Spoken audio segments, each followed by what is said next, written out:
My walks. Hello, everyone. We are going to give everyone a few seconds to join today. You are for a special treat today, and we are going to speak about social entrepreneurship, and I hope it's going to be very insightful for you. But before we jump into that, let me just go over some household rules, and we will continue from there. So let's start with Zoom etiquette. Please introduce yourself in the chat. We always like to learn more about people that are coming our way, what brings you in, what you want to learn, what other topics should we bring and share with you, and maybe you have a specific speaker that we want to bring your way. So this use Q&A. We are going to have something like 10 minutes at the end of this presentation when we will go over the questions and let Dan answer the questions for you. This, as I said, the questions are going to be answered. This webinar is going to be recorded. So if you would like to listen to it again and learn more, or maybe you will want to share it with somebody, you will have a link for the recording, and we will be happy if you are going to share it with your peers. So a little bit about Stuttgart Center for Entrepreneurship. Our mission is to ignite entrepreneurial spirit within every university student. And we believe that entrepreneurship can be a viable career path for each one of you. You just need to give it a try. And we are here to help you. We do it in a different ways. So first of all, as part of this webinar series today, we work very hard to bring subject matter experts on everything entrepreneurship related. And they come in, they share their experience, the expertise, the pitfalls, the pain points, and the mindsets and everything. Great opportunity for you to learn from people that have done that and they are a little bit ahead, and learn and not repeat their mistakes. So check out the lineup of the webinars. RSVP for everything that piques your interest. And trust me, we're not going to chase you down if you cannot make it. But what will happen is, at the end of the webinar, if you are RSVP'd, you will get the link for the recording, and you will be able to watch it after that when you can have time. So something else that we are very proud of, New Venture Championships.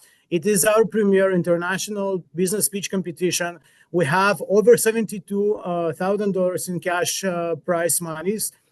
It's going to be happening in Fairmont Hotel in April 30.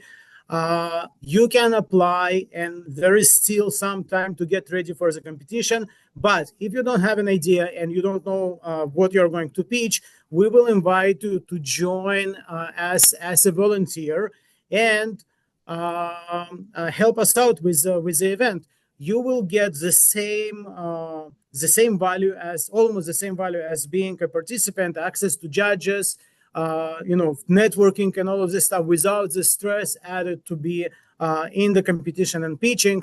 So if it is something that is very interesting for you and you are curious to give it a try, contact Amy Jones at humanitoba.ca and reach out and tell her, I want to be a volunteer. Trust me, you're going to enjoy it. So something else that we are doing, and we are just launching a cohort number 5, is how to start the side hustle. So it is a 6-week program that helps you to take your idea and convert it into a profitable side gig. We had 4 amazing cohorts so far. It is a huge demand program, so check it out. The registration is going to open very soon. Stay tuned. As soon as it's opening up, please join and learn with us. And something else that is new to University of Manitoba, we are very proud to bring back Inactus to University of Manitoba. Inactus is a student-led organization, global organization that is transforming ideas into impactful ventures in terms of social and ecological impact. You can come up with your idea and work on it. You can come in and join somebody else's project and then compete in local, national, and international competitions.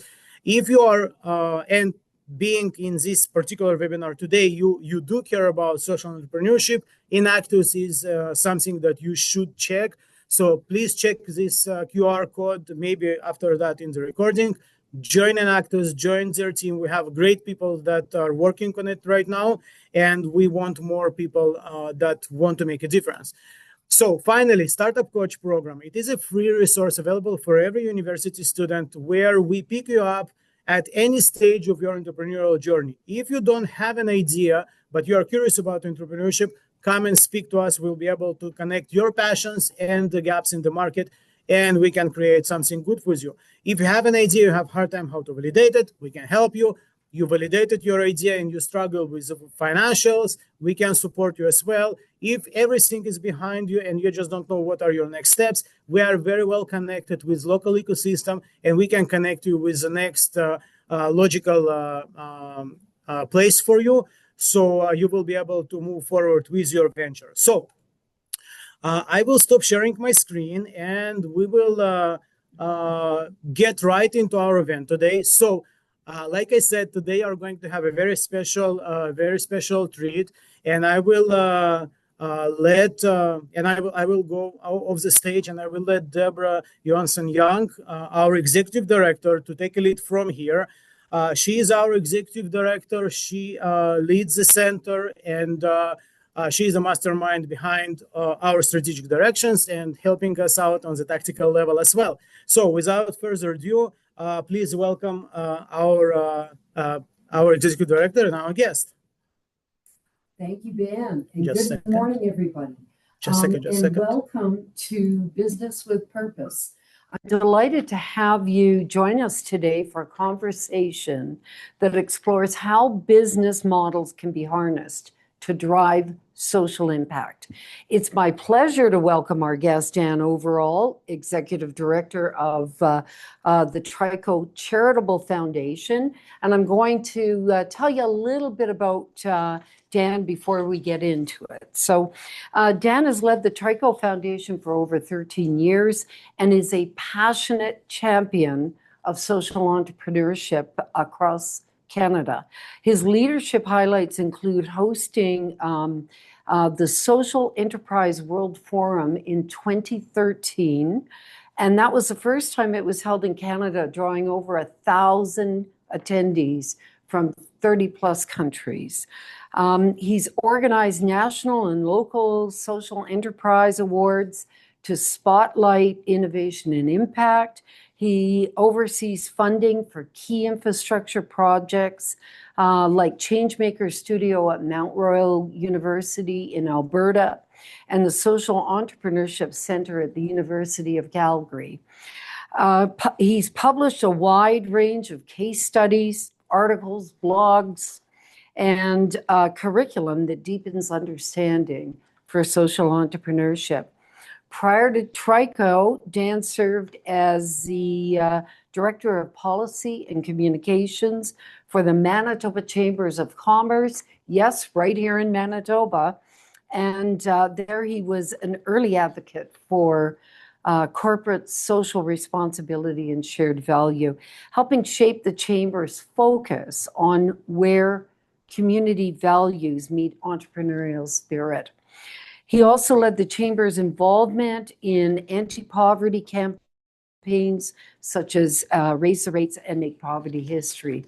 So Dan originally hails from Manitoba, and he was in Winnipeg yesterday to assist with a very exciting announcement at the University of Manitoba and the Asper School of Business. It was the official launch of the CHU Center for Business Serving Community, a world-class center dedicated to expanding research and knowledge regarding social entrepreneurship and business with purpose. And it was made possible by a very generous donation from Wayne and Eleanor Chu. Dan brings a wealth of experience, a strategic lens, and a deep commitment to rethinking how business can serve society. And we are fortunate to have him with us today to provide a deeper dive regarding social entrepreneurship or business with purpose. So let's dive into our conversation, Dan. Thank you for joining us and sharing your insights this morning. Great to be here. Thank you for having me. All right. So Dan, we're going to suss out some of your background information, but also information and knowledge about the Trico Foundation. So can you tell our audience about the history, mission, and vision of the Trico Foundation to provide some important background and context to our conversation today? Sure, I'm happy to. As you say, it started with Wayne and Eleanor Chu. They founded an organization called Trico Homes, which continually wins awards for servicing community. They're a B Corp. They're actually one of the best in the world, B Corps and things like that. And essentially the premise that they had with Trico Homes was they started with an entrepreneurial focus and increasingly had a community focus. And they decided they would create a foundation that kind of turn that around, where they start with a community focus and see how far you can take that idea by adding the kind of entrepreneurial focus. So that's what the Trico Foundation does. It quite naturally, with that focus, highlights social entrepreneurship, and its mission and vision is to leverage social entrepreneurship to use it to close gaps in society. Thank you. Okay, so you've been involved with them for 13 years now. How did you end up there, and how has your role evolved over the past 13 years? You kind of can't make this up. Went to Calgary because I fell in love with somebody, and she was there, so I moved there. And while I was there, I heard about Wayne Chu and his focus on social entrepreneurship. And as you said, with my activities with the Manitoba Chamber, it seemed that social entrepreneurship was just the natural evolution of the concepts that I've been working on. So I said, here's a guy I want to work with. And, vintage Wayne Chu, they didn't have a position at the time. I just pitched him an idea, and him being the entrepreneur he was, he agreed to it and let me come on board. And they're very humble, so I have to be careful about this. But to be perfectly honest, my initial idea was because I knew they were doing the Social Enterprise World Forum and we were coming in contact with such a wide range of experts about social entrepreneurship. I said, let's turn the Trico Foundation into a hub of great insights, and we can bring it to kind of Calgary and Alberta and have it wider. And then I found a lot of the thinking about social entrepreneurship, and this will probably be a theme. And again, I say this with the greatest of respect. A lot of the thinking is very traditional, and a huge focus for what Trico Foundation is doing is trying to bring that kind of forward to have like new ways that we can harness business models to serve social impact. Wayne had a great saying he mentioned a couple of months ago. I don't think I'll ever forget. He said, if you look at the startup community, like the regular business startup community, a lot of the ideas they're working on, you couldn't even have thought of 20 years ago. I find a lot of the social entrepreneurship ideas you could easily have thought of 20 years ago. They're just like, again, so traditional. And the trick here is we always say, and sorry if going on here, but you kind of touch a thread of some key issues. We need a social entrepreneurship movement that is inclusive and aspirational. And by that, I mean, everybody who's trying to make the world a better place, whether it's big impact, small impact, should be welcome, because obviously they're making the world a better place. But by the same token, we also need to be aspirational, which is we really need to push the envelope on how business models can serve society, just like regular kind of entrepreneurship discussions, which I'm sure you're hugely familiar with, is always pushing the envelope of what is possible with business models. So that actually is kind of also the evolution, which is your final question to me of my position. We kind of evolved from just capturing wisdom that's out there, from starting to kind of focus on the real world of on the street, what's happening with social entrepreneurs, knitting that up, and then trying to create a vision based on that, or lessons learned of how we can take the conversation forward. So I love this conversation because the challenge is small and big. And Yes, exactly. I love that because it's not just about how big organizations can make a difference, or how new organizations starting out can have a social entrepreneurship lens. It's about the fact that whatever we do every day makes a difference. And we heard a bit of that theme yesterday. at the unveiling of the new center. So let's talk about social entrepreneurship. It's a term that's used in many ways, and I know that you, Dan, have expanded on that definition in previous conversations. So can you expand on how social entrepreneurship can be defined and what forms it might take? Yeah, glad to. And it's been very interesting. And as you say, I've been doing this for 13 years where we've kind of studied this issue. We also did a survey of about over 120 Canadians who are actually involved in social entrepreneurship, just looking at their attitudes. And the results are absolutely fascinating. High 90% people say they came up with the definition by themselves. And as far as we can tell, they use different wording. It's just extraordinary. But most of them, to the best of our ability, come down to the very basic idea of using business models for social impact. And to us, that's really what it comes down to. I mean, there are nuances in terms of the US tends to focus more on the social innovation, less the business model. Europe tends to focus on, regardless of what your business model is, you need to reinvest and you need to have like a democratic ownership and stuff like that. But certainly for Canada, and I would argue for the bulk of the conversations worldwide, it really comes down to just using business models to have impact. So we deliberately have a definition that kind of embraces that. We say social entrepreneurship is using business models, which is either selling goods or services to have an impact, just to clean up some things. There's the idea of social entrepreneurship, social enterprise, social entrepreneur. I've seen people have remarkably different definitions in the same organization for each one. And the space can get very complicated very fast. So if you took the word social out of those things and you just heard entrepreneur, you know, we're talking about a person, right? If you heard enterprise, you knew we were talking like an organization or a venture. And if you heard entrepreneurship, you know, you're talking about an activity, right?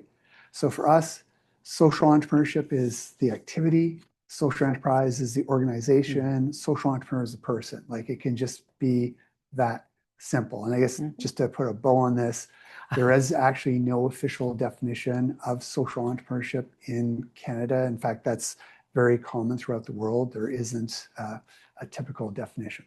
But I can also say, done many panels and sessions on this. There's two very, very popular questions. And number one with a bullet is, what's the definition of social entrepreneurship? Interesting.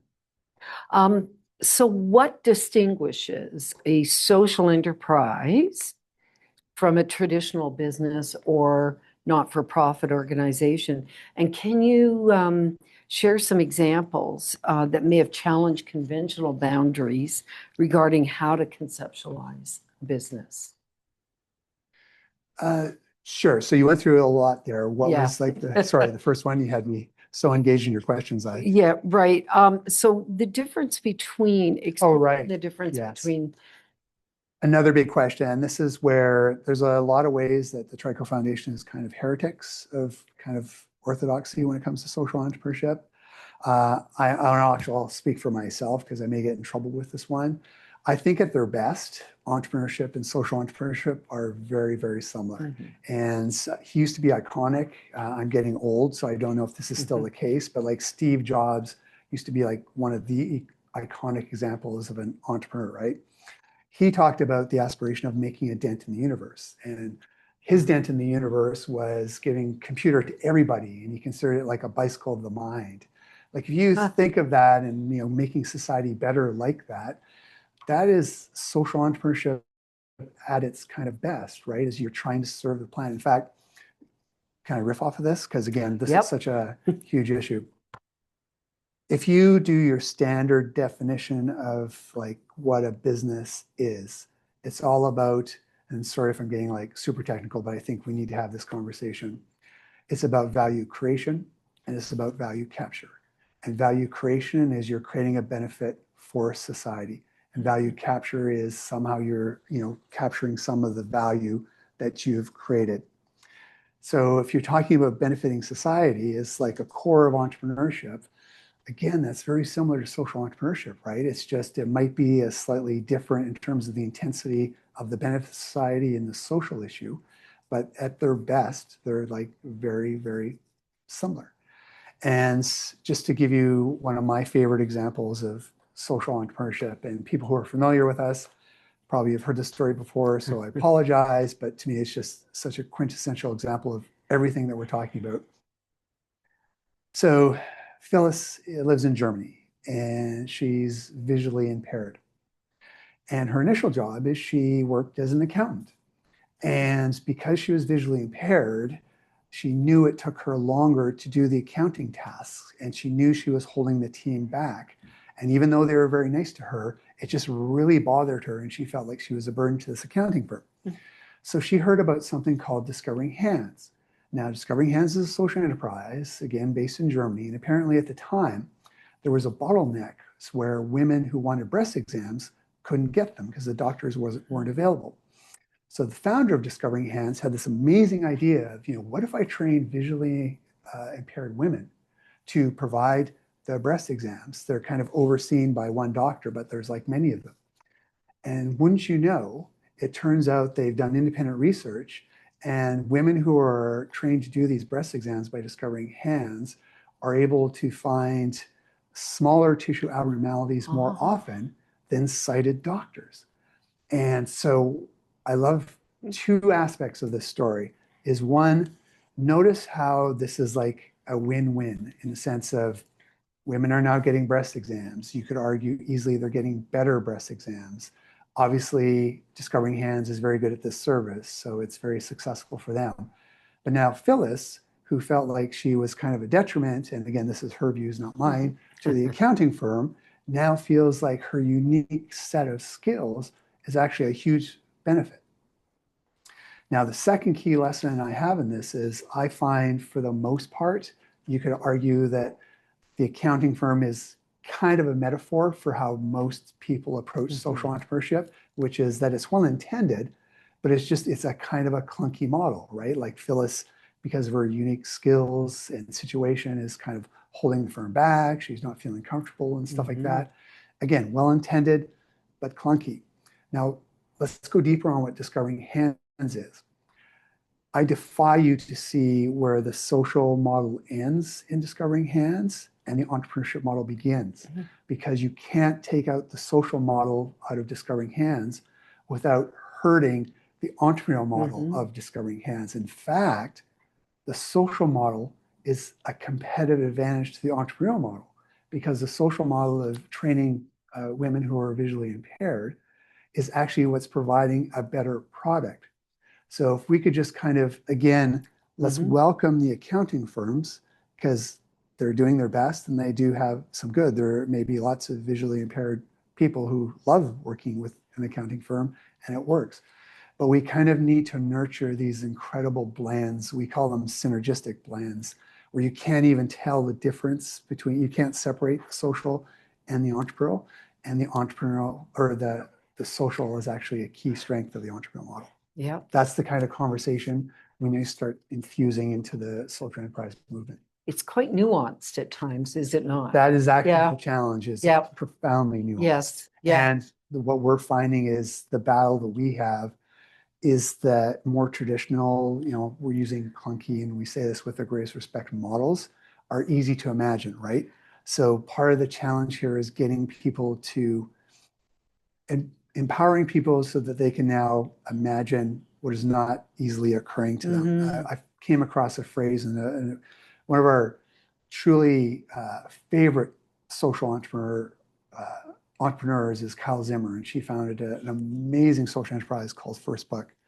And I was reading one of their impact reports, and they said that if you can't see it, you can't be it. So what we need to do is provide more examples of social enterprises that are that truly synergistic blend, so it's easier for people to see it, so then they can be it. And it gives them permission to go forth. Exactly. Yeah. Absolutely. Yeah. I mean, the challenge in entrepreneurship in general, and that's again the kindred spirits, right? Is sometimes it's so difficult to kind of see past, the kind of, I mean, it's the traditional, out of the box thinking for entrepreneurship. Like, how often have you heard that phrase, right? But the trick is if we can just empower people to give them the tools so they can actually see out of the box, right? Like, that's the holy grail of both the entrepreneurship and the social entrepreneurship conversation. You know, I'm struck by the fact that decades ago, a number of businesses would have embedded some kind of social entrepreneurship or social responsibility into their DNA. And through things like community foundations, local engagement, purpose-driven leadership. And then came the era of shareholder primacy.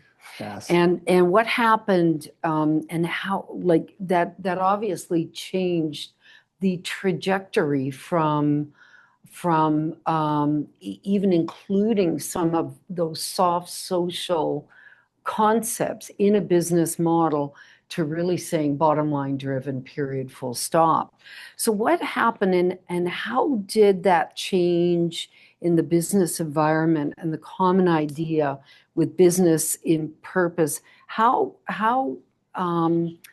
might that be changing now as we go forward, away from that shareholder value type of concept? Such a fantastic question. I feel like I should slip you 50 under the table because, like, I think you like hit the nail on the head. Yeah. It's so crucial. And I love that. And just kind of bringing us full circle. Remember how you asked about like the difference between entrepreneurship and social entrepreneurship? I feel the way that maximizing shareholder value is practiced is very different from social entrepreneurship. But I think that's more a sign of not how different entrepreneurship is from social entrepreneurship, but I think it's a sign of how far entrepreneurship has lost its way. Yes. Yeah. And it's just, in fact, we won't do this because it's highly academic, but I think it's a conversation that needs to have. I suspect Milton Friedman, who's, regarded as the father of, maximizing profit and, the shareholder kind of focus.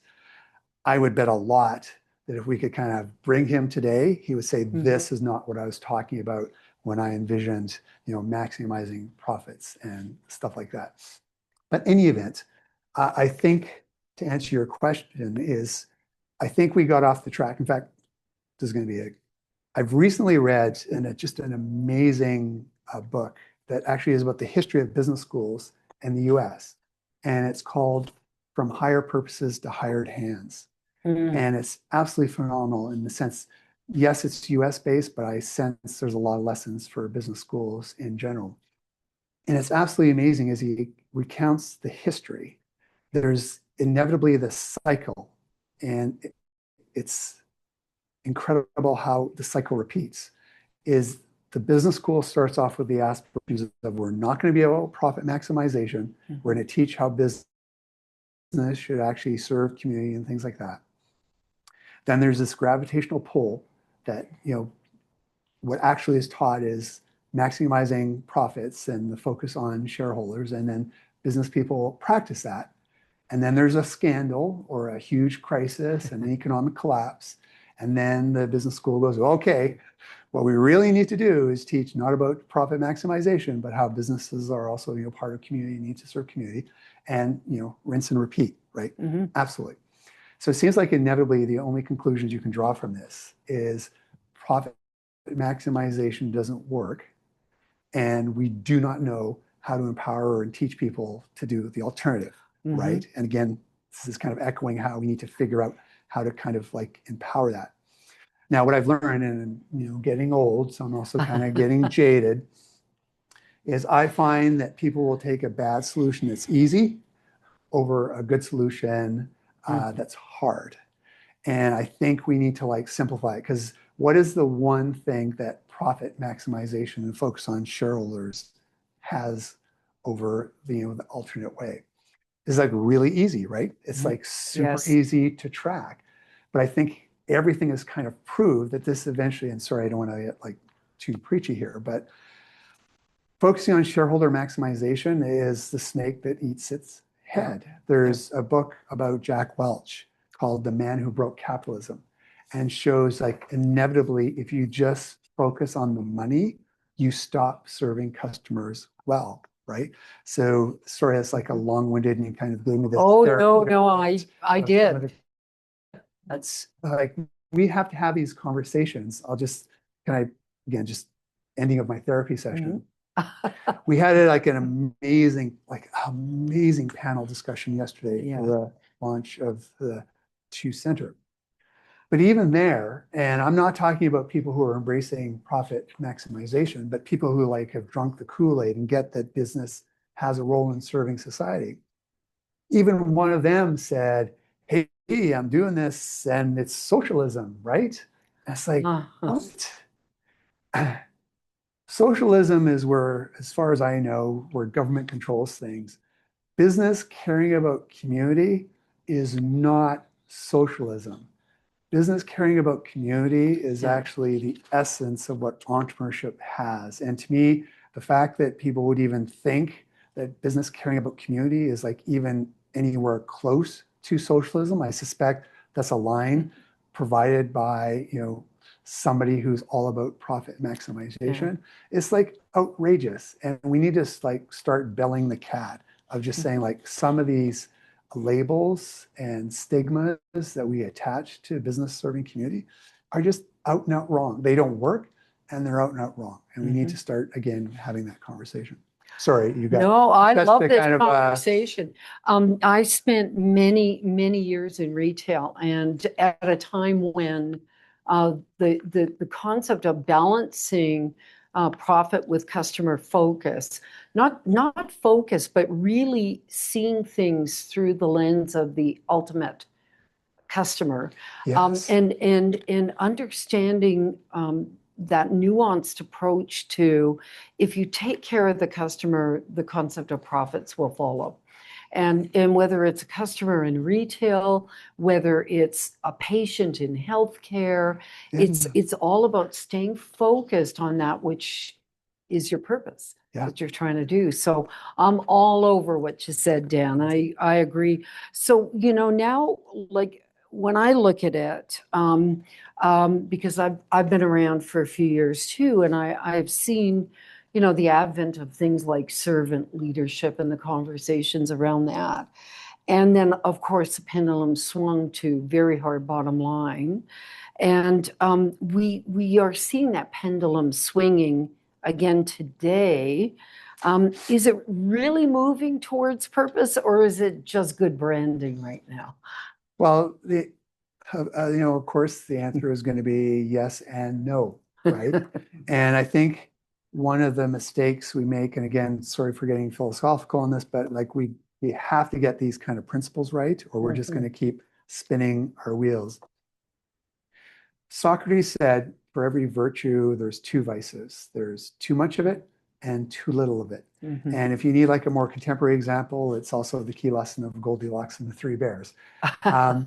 But I think the reason I mention that is because we forget, even though we have good ideas, like you're probably hinting at, DEI, diversity, equity, inclusion, and stuff like that, which is getting kind of like a blowback, or even wokeness, which is getting a blowback.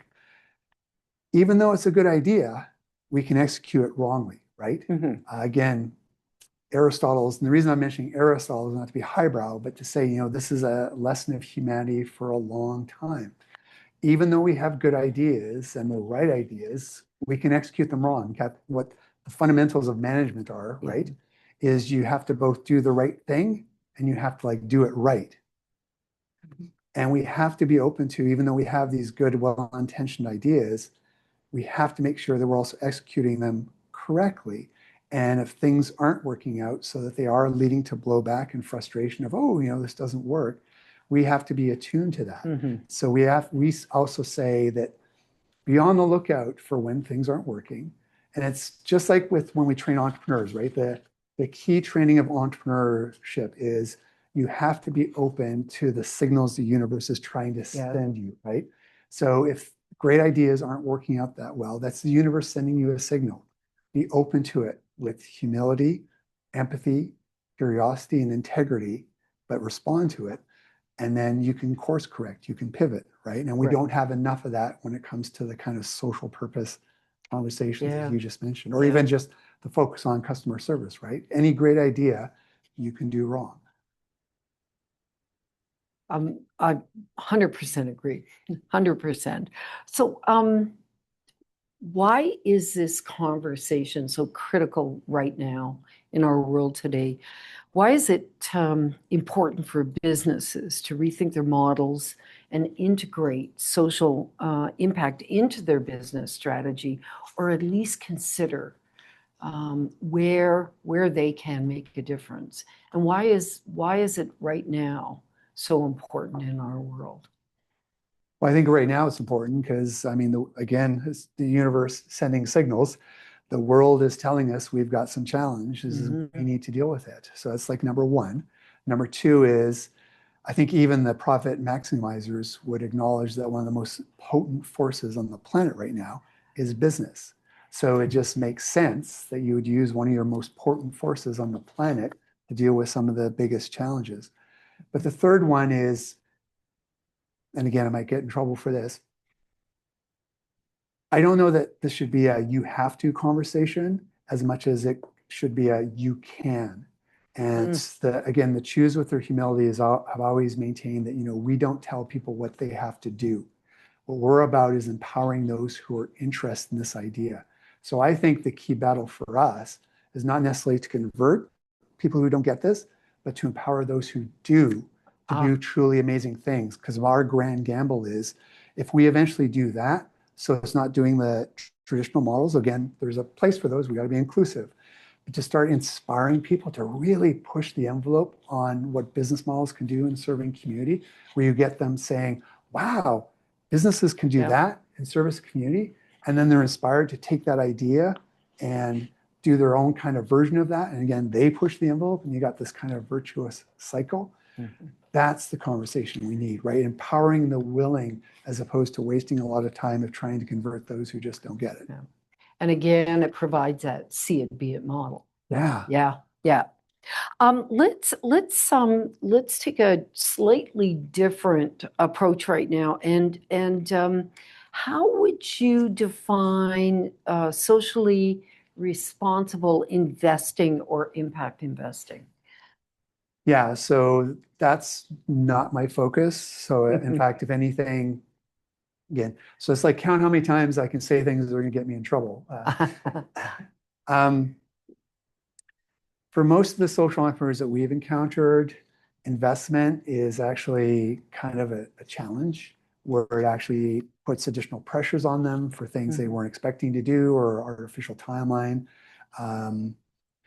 There's actually been studies out of Duke. In fact, I'll be careful not to go on this tangent. I find a lot of the impact investment is, and again, this is respectful and I could be wrong, but my sense of it is, it's about this idea of, oh, wow, if I can get market rates and do good, oh, I'm on board for that. And like, who wouldn't, right? Like, that's the easy part. But the intriguing conversation that I don't know is happening as much as it should is this idea of, and by the way, I think this is actually how impact investing was initially pitched, of we're open to accepting a lower return if you can amaze us on social impact. And that's the conversation. In fact, I'm forgetting her name, and wherever she is, I apologize to her. She had the great insight, whereas if you look at most impact investing funds, it's here's what we want. Let's go find an impact organization that matches it. She wants to turn that around. And isn't it interesting, in so many of these conversations, we get things backwards. She says it shouldn't be about an impact investing fund saying, here's what we want, let's find the impact organization. It should be, here's what impact organizations need for funding. Let's find the funds that actually serve those needs. So we turn the conversation around. And I think the majority of the impact conversations right now is, here's my fund, here's what I want, find me the social impact organizations that match it. Interesting lens on that conversation. What about, how do you think the conversation around social entrepreneurship and the focus is manifesting in Canada, globally, as it relates to potentially policy funding, education? Like what kind of trends are you seeing both Canadian and around the world. So how long is this? I mean, it's a tale of two cities, right? This was the best of times. It was the worst of times. And again, this is with like the ultimate respect. This is the get Dan in trouble webinar, isn't it? I just talked about myself Sorry in the about third that. person. So there. I find, even though the gist of this conversation should be about using business models to serve society better, weirdly, there's two big trends. One of the big trends is somehow weirdly it's turned into how government can assist this.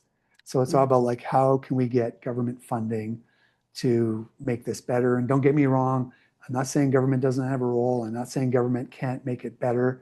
But if you're focusing on just the how can we get government money and things like that, it's very easy for the conversation to get sidetracked. And I'm afraid that's kind of what's happening. The second thing makes the first thing even more heartbreaking because there are such pockets of like just amazing things going on, which is again starting to really push the envelope of how business can serve community. And I'm not making this up, but just I mean we did the Chu Center for Business Serving Community because Wayne Chu graduated as an engineer from the school, the University of Manitoba, and he wanted to give back. It was such a crucial, pivotal role in his relationship. And we just lucked into the fact that there's some just incredible thinking with social entrepreneurship at the University of Manitoba and your leadership. So, and one of them is Professor Bruno Dick, who is the head of the Chu Center. And again, I don't want to go too on with this question, but like check him out. I could easily spend an hour saying the many ways that he is like pushing the envelope. And I hope, I don't want to be presumptuous here, but it would be wonderful if this is like an ongoing conversation we could have where we could potentially kind of loop him into some of the stuff and seeing how the two centers can work together. Because I must say also, and I'm not just saying this because I'm on camera, but I'm also an absolute huge fan of the Stu Clark Center for Entrepreneurship and the stuff that you're doing. Well, you've just put the challenge out to us, and yes, I want to say we have tremendous respect for Bruno Dick, and as we heard yesterday, Bruno has been championing this at a time when maybe there was an audience for him, but he continued to do so because he's got that passion about it. And so, yes, we'll definitely be working with Bruno Dick as he goes forward to find more research That's wonderful. And find more insights into this. And, I think you've brought up some very interesting thoughts that can challenge many of us to say, what does that look like at its core? How do we raise up the concept of sometimes you're doing something for the good and you're making decisions around that? How do you as a business continue to rise that conversation up so people notice, so there are more models out there, and it gives people permission to follow a little bit of their heart in business. I think we have a question from the audience. Maybe we'll just go to that for now. Over to you, Ben, for a second. You're not a lawyer giving me advice and have to stay out of trouble. Yeah. So now there was one question about resources that you mentioned, a number of books that you mentioned and everything. And I will invite audience to rewatch the recording. Yes. And make a note of it. Yes. So can I build on that? Yeah. So this is going to seem like a cheesy plant. So we've been working on curriculum for like over 13 years, and we were like very pleased with it. We thought it was cutting edge. And then we had like 3 major kind of events that caused us to take it to the next level. And we're just about to launch that. And again, this is my trouble. We've had some really exciting conversations with the Stu Clark Center where we may actually be introducing you to some of that in a webinar series. And again, I hope I'm not getting in trouble for mentioning this. Not at all. January on. So And again, this is going to sound cheesy, but we think we might be onto something. But again, we're open to learning and things like that.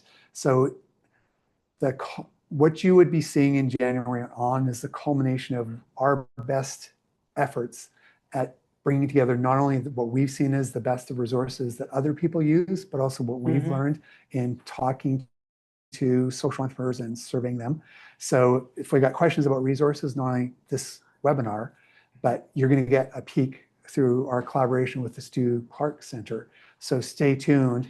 And I hope this would also be a dialogue where we can get not only your feedback, but what's working for you, what's not working with you with these cutting edge, newly launched curriculum.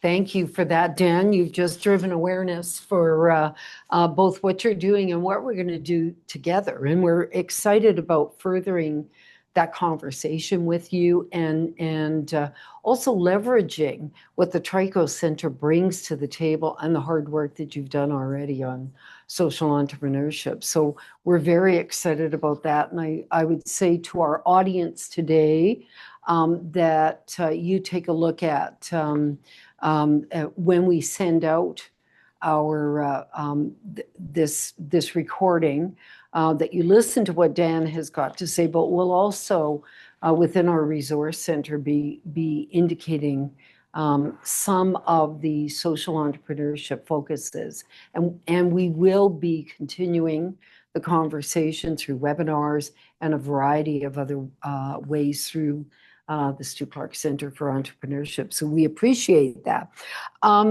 So I have a question for you, and it really is about future. And when you're looking at where all of this is going, you spent 13 years plus building what you're doing at the Trico Center. The focus, the fact that Eleanor and Wayne Chu have made our new Chu Center for Business Serving Community possible, that we've been introduced because of all of this, and we're understanding a little bit more about what we can do together.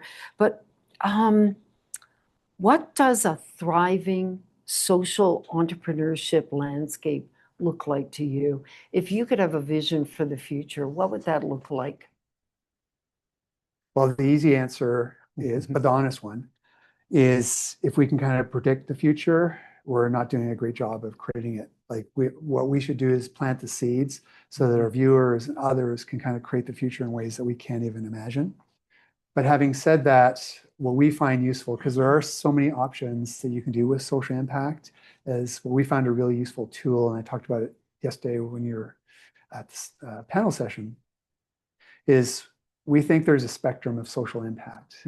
And it starts with doing less harm or doing no harm, doing some good, then solving a social problem or creating transformative change. Those are often kind of lumped together. And then the final one, because as amazing as solving social problems is, and it's truly amazing, it's still reactive, right? Focusing on problems. The final aspiration is, what if we have stop problems from arising in the first place? And that's, imagine if like business and serving community helped us achieve our full potential as human beings. So imagine business serving us so that it helped us become more compassionate and more just and less about greed and more connected and things like that. So to me, I can't tell you exactly what it looks like, but if we're doing our job, there will be still the other stuff, because there's always room for doing less harm and doing some good. But there's more of the solving social problems, which, by the way, when most people talk about social entrepreneurship and saying why we have it, it is to solve social problems. So we shouldn't lose that. But pushing us to actually have business serving us so that we actually fill our potential as human beings. Now, I appreciate, and particularly in this time, you could kind of think, oh, that's naive and jaded. But just very quickly, there's examples of this happening already. So Harvard did a study of Canada's own Tetra Pak, so a Canadian social enterprise. And they were saying how Tetra Pak was using business models to serve human rights and advance human rights. In the UK, there's something called the Economics of Mutuality, and they just published a report where businesses were using profit models to address the pandemic of loneliness that's occurring in society. So again, imagine businesses actually helping address the loneliness pandemic. And even like closer to home, Trico Homes and Trico Community have specifically said that what they're trying to do is create business models that nurture kindness and compassion and connectivity. And even, Manitoba-based Mondetta, who was at our panel session yesterday, has embraced JEDI, which is an acronym for justice, equity, diversity, and inclusion. So, I mean, there's already businesses knocking on the door of this, even and again in these challenging times where people are jaded with DI and woke and all that kind of stuff. So it's happening. We just need to kind of leverage it to help the ones that are doing it to get to the next level, and the ones who are interested in it being empowered to then have their own journey where they embrace these ideas. Mm-hmm.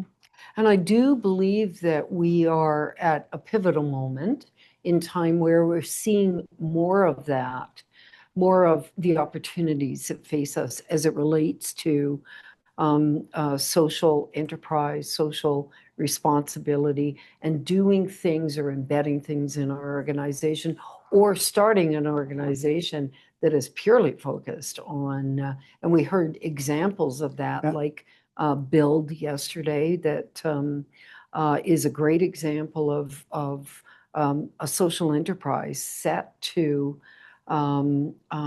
help and lift up people and yet it's a business. And so that's a great example. And you're right, Ashmoda and Mondetta, and their conversation about being really focused on looking for those opportunities to create a different, to create good or do less harm. Absolutely. So. Well, that's why I think, the pressure on us as service providers to this community is to be worthy of this moment. I think that's a great place to end our conversation. Worthy of this moment, and I think that's a fantastic message to send out to everybody. So, Dan, I want to say thank you for your insights, and this conversation reminds us all that purpose is not just a nice to have. It's a strategic empowerment now, more than ever before. And for those joining us, we have one more audience question. So before we wrap it up, let's go back to Ben. Okay, so I've observed that businesses often prioritize strategies for how to maintain market share. Do you agree that defining a clear why, a core purpose genuinely linked to social change, is essential for building the deep consumer trust required to secure that market share long term? So I think it's essential, but again, I don't want to spend my time trying to convince people that don't get it. I'm more interested in people like you, and I sense you get it, who think, yes, this makes sense. Our key question is like, how do we empower you and people like you who get it to take that concept and make the most of it? All right. And on that note, I guess we say for those who have joined us today, we encourage you to explore how your own ventures and organizations can align profit with purpose. I want to say thank you, Dan, overall, for joining us today. It's been a great conversation, followed up to a great conversation yesterday, and we look forward to more conversations going forward. So do I. Thank you so much for this opportunity. All right.